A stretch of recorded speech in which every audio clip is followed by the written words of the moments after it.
Ang video na ituturo ko sa inyo ay kung paano mag-wiring ng 3-gang na outlet.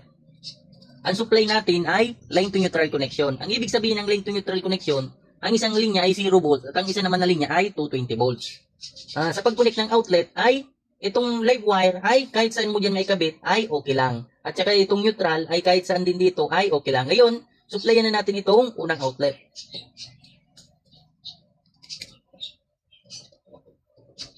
Ito naman yung neutral, connect natin dito.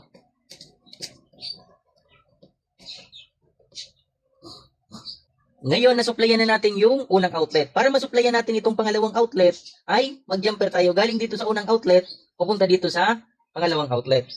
Ito yung i-jumper natin. Dito natin yan nilalagay sa butas ng isang outlet, pupunta dito sa pangalawang butas ng outlet. At para masupplyan natin itong pangatlong outlet ay mag-jumper ulit tayo dito. Ito ulit yung pan-jumper.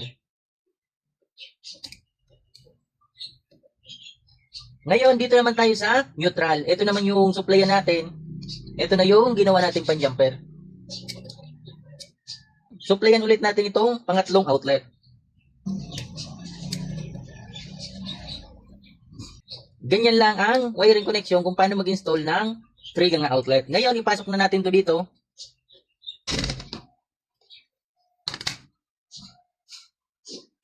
I-try na natin ang outlet. I-on natin ang circuit breaker. I-try natin ang outlet.